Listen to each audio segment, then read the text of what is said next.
feel just looking at his freaking schemy little face. This little cartoon. I love this little cartoon. I want to get this and put this up on my wall. I think I might. I don't know why. Just to remind me what really makes him smile. Look at them, they're spying. You getting it? Are you getting this? It's these, I don't know their names. I'm too young to know these two dudes' names, but I know they're bad dudes from the old cartoons. Yeah, both of them, black and white, have that crazy grin. Anyway, sorry to rant on that. Hey, I'm sorry, look who the Joker is. Okay, now some serious news, not fake news. Ready? Look who may be running for governor. Yes, I said it. That just happened. According to reports, Donald Trump Jr. is considering a run for governor of New York. Yeah, he's got my vote. Page6.com. Donald Trump Jr. wants to run for political office, telling members of an elite gun club that he could set his sights on becoming the governor of New York. Don Jr. spoke to members of the F6 Labs Guns Club in Hicksville, New York, and when they asked about his political ambitions, he said he would love to follow his father, President Donald Trump, into office.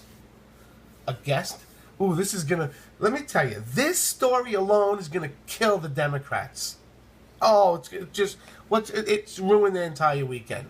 This alone ruined their entire weekend and possibly their entire Easter holiday, or whatever the hell is happening right now with spring recess is what I meant to say. Okay. Don Jr. spoke to the members there. A guest at Tuesday's meeting told Page 6 Don Jr. said his interest in running for office, such as governor of New York, but the position of mayor of New York would be less interesting to him. Okay. Don Jr. added that he didn't want to be one of those 100 senators nor a member of Congress. Campaigning alongside his father made him think about his future, with him saying, "Do I want to be behind the scenes and be a mouthpiece and fight back against the crazy liberal media?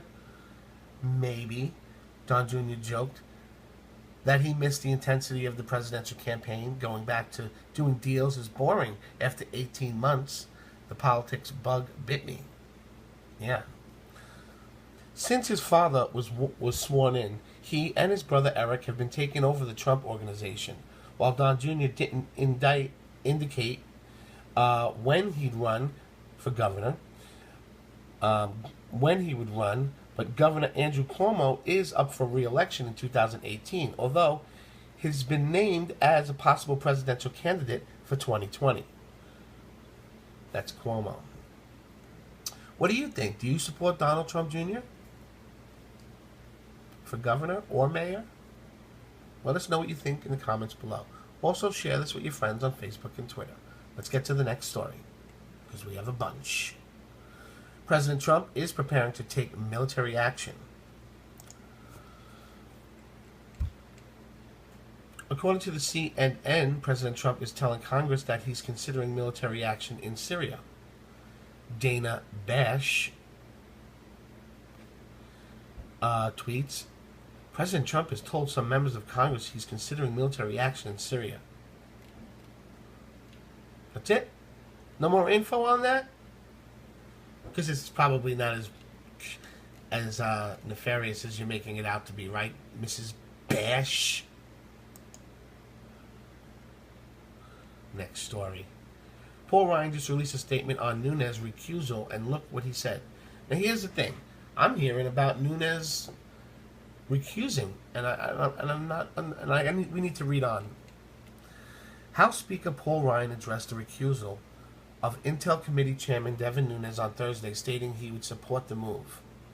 DailyCaller.com reported Speaker Paul Ryan addressed House Intelligence Chairman Devin Nunes' recusal from the investigation into alleged Russian tampering in the 2016 election Thursday, explaining he fully supports the decision. Devin Nunes has earned my trust over the many years for his integrity and dedication to the critical work that the intelligence community does to keep America safe, the Wisconsin Republican wrote in a statement. He continues to have that trust, and I know he is eager to demonstrate to the Ethics Committee that he has followed all proper guidelines and laws. Related House Intel Chairman Devin Nunes steps down from Russia probe.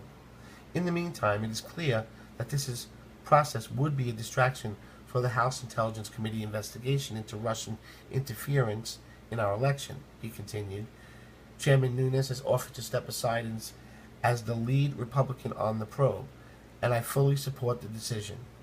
What do you think?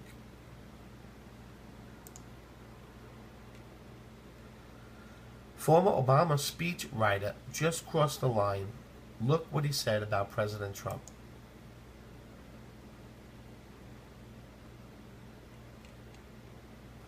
Barack Obama, former speechwriter, hurled a number of insults at President Trump during an interview on Late Show. On Wednesday broadcast of CBS, The Late Show pod saved America's co-host, Love It or Leave It host, and former Obama speechwriter John Lovett stated that President Trump is a fascist hamburglar who addled racist, narcissistic mind last picked up some information from the New York Post in 1987. See, that's not true. He reads all day. He reads a lot, President Trump. Anyway, Lovett responded to a question on what he thinks about the current White House communications abilities by saying, I'm not sympathetic because these people may have made their bargain, but it's not, I'm going to reread it slower. Because these people have made their bargain, but it's not as easy to work for a fascist hamburglar who addled racist, narcissistic mind, last picked up the information, blah, blah, blah. It's like, I get why Sean Spicer is in a bad mood most days.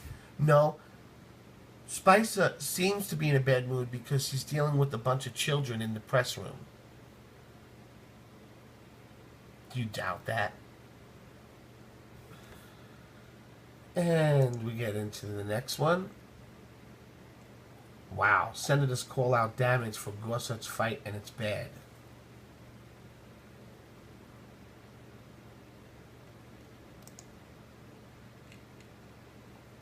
Senators from both sides say the damage to the judiciary bipartisanship and any chance of a meaningful legislation could all result from Democratic obstruction on Judge Neil Gorsuch's confirmation and forcing Republicans to go nuclear and change the rules, which we're doing.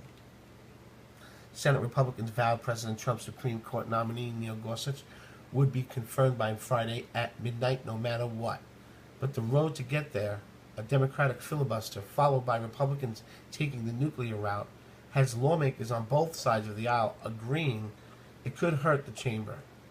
With 52 Republicans and 48 Democrats in the chamber, the majority party needing 8 Democrats to join them to break the filibuster, which takes 60 votes. But they have only managed to scrounge up 4 Democrats senators across party lines. This means their only option is going nuclear. To change current Senate procedure by lowering the threshold to push Gorsuch through the confirmation on a simple majority. Gorsuch is going to be on the Supreme Court by midnight, Friday night. I can assure you of that. Senator Chuck Grassley, representative Republican from Ohio, told Fox News the first 100 days, Monday, told Fox News Monday, one way or the other, he's going to get the necessary votes to get there. I know I did that video.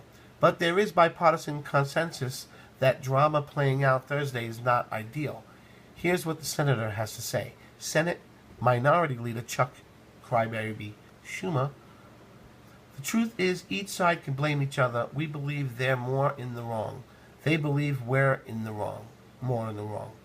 Schumer said, the game of pointing fingers, and they started it, can go back and forth, and the very founding of the Republic. Schumer also warned that if the Majority Leader Mitch McConnell changes Senate rules, he would be erasing the last shred of bipartisanship in the Senate confirmation process. If Judge Gorsuch fails to garner 60 votes, the answer isn't to change the rules of the Senate. The answer is to change the nominee. even if he's perfect in every way, because he's not a Democrat. And he doesn't judge on his feelings like we want him to. We want him to judge on his feelings, not by the law. See, that's the problem. Judge Gorsuch, his judgments will be by straight and narrow, by the law, what the law says, not by what he feels. And that's what they don't like. Because if you go by the law, we win every time. If you go by, oh, that kind of sounds bad, it makes the person feel bad, yeah, they win. Because, yeah, it is. But political correctness is over. It's done. We're sick of it. We're done with it. Okay? Done. Do you know what that means? We're done. All of you snowflakes.